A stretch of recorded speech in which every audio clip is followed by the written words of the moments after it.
Good morning, Pack 208. It is Saturday, October 3rd. I am back with Corporal Taggart. He's back on duty. If you'll remember, if you attended our meeting last time, Corporal Taggart got a call in the middle of our meeting, and he had to disconnect with us and go respond to that call. If you were curious what happened, I thought I would let the Corporal tell you about it. Yeah, so I apologize. Sometimes we get dispatched to things and I have to interrupt what I'm doing and go attend to that. So what happened was someone called 911 because they saw a man in the street and he was holding a baseball bat and he was really upset. And what had happened was I got there. So what had happened was there's this little yellow sports car driven by a kid, and he drives too fast down this man's street, and it has a loud exhaust, and it's upsetting this man. And so instead of calling the police, what he did was he ran out and chased the car with a baseball bat, and then really caused a disturbance with his neighbors and upset some people. And so we showed up, and the man explained to us that this car drives way too fast on his street, too fast past his house, and has a very loud exhaust. And it upsets him and it upsets his elderly mother. So instead of letting us know about it, where we could have sat there and addressed the matter, maybe by issuing a citation or a warning, or speaking with the driver and letting him know, hey, you're going too fast. Instead, he ran out into the street with the baseball bat and scared a lot of people. And so what we did was I spoke with the man with the bat and I let him know, hey, here's a better idea. Here's what you should have done. Call us. Let us know this kid's driving too fast and we'll address it. And that's a better way to go about it because then you're not scaring people, and we can hopefully resolve the issue. Without violence. What's that? Without violence. Without violence. Exactly. Yep. Yeah. He was not having a good day and he just didn't make a good decision. Yep. Okay. Well, I hope the scouts learned something from that. The police are professionals and they can often take care of situations like this better than we can. So I'm glad there was a resolution to that. Corporal Taggart is going to show us the rest of the station. I think he's going to show us possibly the holding cell and maybe show us his cruiser. And I can ask questions that are not donut related. A lot of you in the Zoom chat wrote about donuts. Do you like? I've got donuts on my coffee mug. See, I have the donuts on my coffee mug. Holding up the stereotype. Okay, so I'm gonna ask questions from the scouts as you take us through the rest of the station. Okay, so I'm gonna turn the camera around, and hopefully I can get everything here. Just give me 1 second. Okay, so there's my workstation. I think we covered this last time, and that's where we do all of our paperwork. So we go down the hallway. This is our interview room. We saw this last time. And this is where we speak with people about reports that they're making. Yep. So I think that's your evidence room, right? We saw that. This is our evidence room, yep. So we did have one question. Yep. What do you do besides catching bad guys? Besides catching bad guys, well, I do things like this. Well, here, let me, we'll see the cells here real quick. So these are our holding cells, okay? There's the main door. And then we have 2 cells within the main door. Cell number 1. And there's the bed. It's not comfortable. And there's the potty, and it's all steel. We have cameras in here. There's a camera so we can keep an eye on people. That looks easy to clean. I need a setup like that. It's very easy to clean. Yeah, you just hose it down. There's a drain. So I think we might have seen some of this briefly last time, but Yes. it looks like you have an eye wash station there. Is that in case the detained get pepper sprayed? It is, yeah. And we're a government building, so we're required to have this. But you can just stick your face in there, and it washes out contaminants from pepper spray. Whenever we arrest someone, we have to take their fingerprints. So And that's so we actually had a question about that. Yep. How do you collect evidence? Are there special procedures or tools that you use? So I would guess fingerprints are a type of evidence. Yeah, everyone that gets arrested has to have their fingerprints taken. We put them on these cards, and we send them in. We send them into the state police, and we send them into the FBI.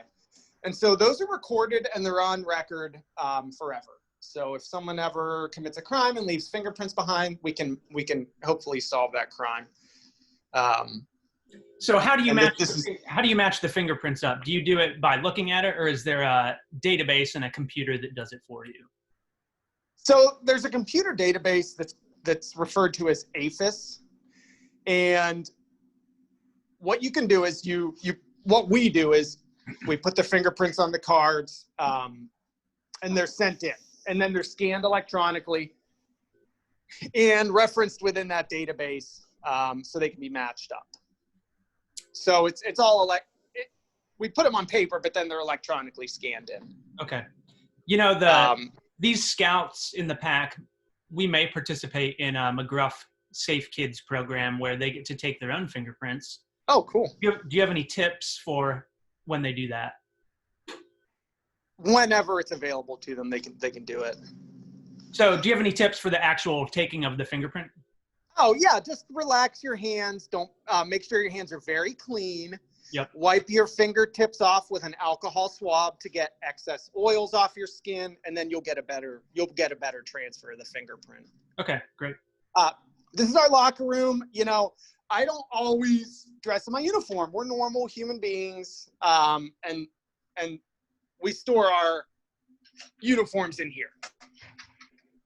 And so every officer has a locker. And then this is where we change. You know, we come in, we dress in regular clothes. My regular clothes are right here. And so we're not police officers all the time. You know, we have regular lives like normal people. And, you know, we have a little kitchen where we can eat lunch and things like that. And then this is just our officers' patrol room. You know, we have a little air compressor. We have flashlights. You know, we help people that are broken down or things like that. We can jumpstart cars, things of that nature. Can you break into cars if someone locks their keys in? Are you able to do that? Or do you call a locksmith? Yes. We can. Nope, we can do that. So your connection is a little spotty right now. This is our garage. Chris, I don't know if you can hear me. Your connection is quite bad. I may try and switch over. Okay, so yeah, is this a little bit better now? It's much better. Okay, so I'm going to lose reception in the garage because I'm on Wi-Fi. So let me try and switch to cellular, and we'll try it again. And if I cut out, we'll resume it again. So give me 1 second here. Sure.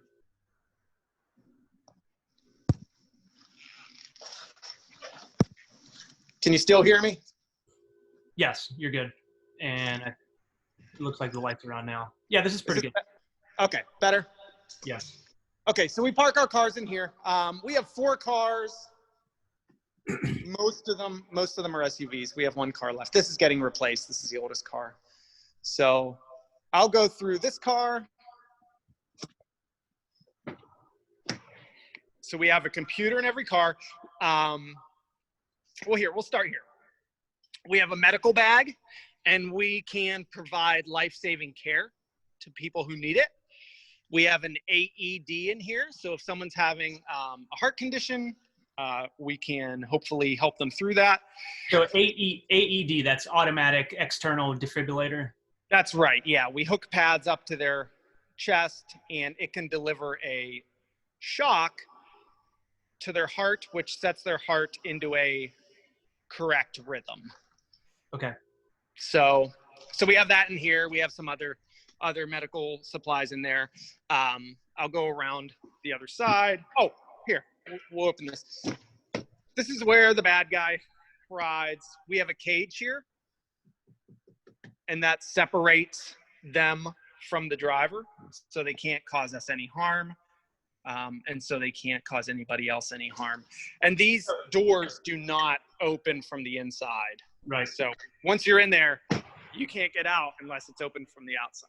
So what are you doing these days if you have someone in the back of your patrol car and you're worried about coronavirus? It's hard to social distance in a car.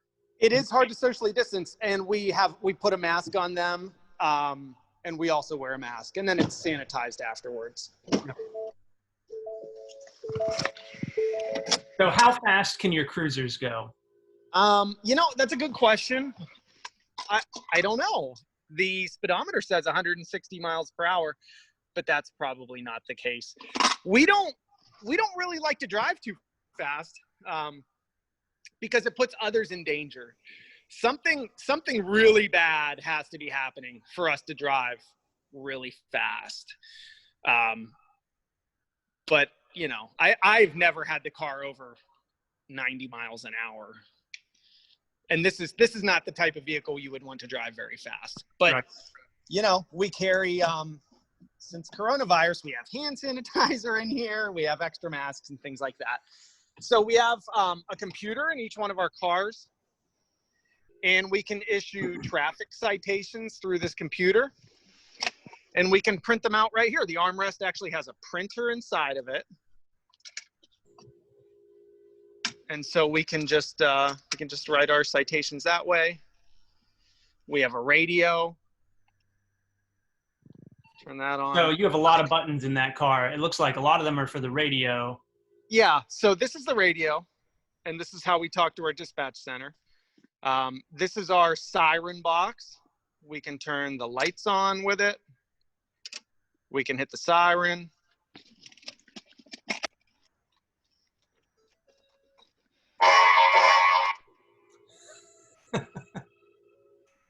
We have, I'll turn some lights on here and you can see. I don't know how the camera will adjust to this, but.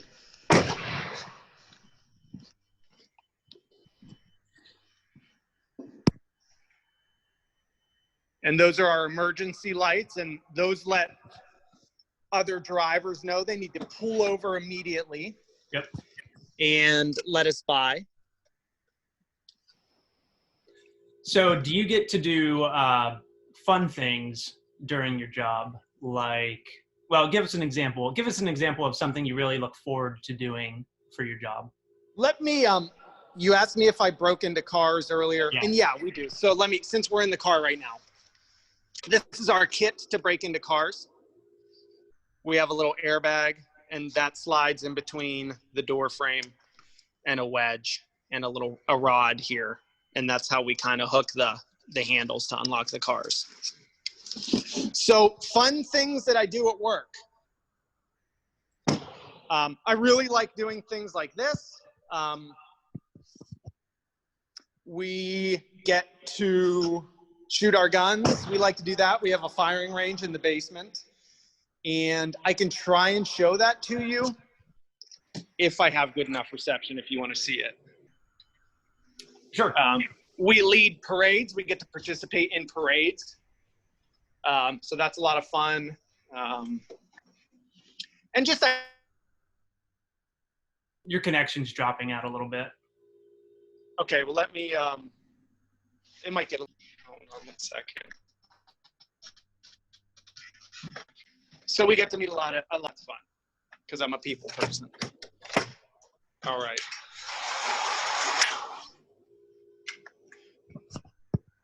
All right, let's switch. We'll go down to the firing range.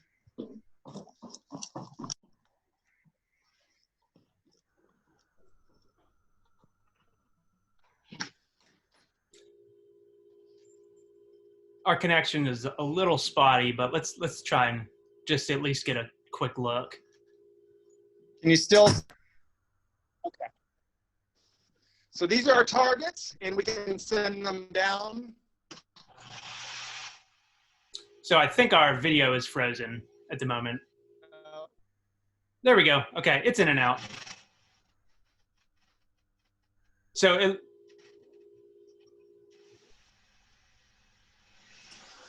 that's where we shoot our guns. so you get to practice with your firearm, but I'm sure what back upstairs? you hope to never use it. Correct. Yep. It's a very last resort tool.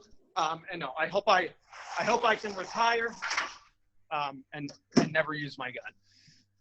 But to get back to like meeting all these different people, all these new people, I really like to do that.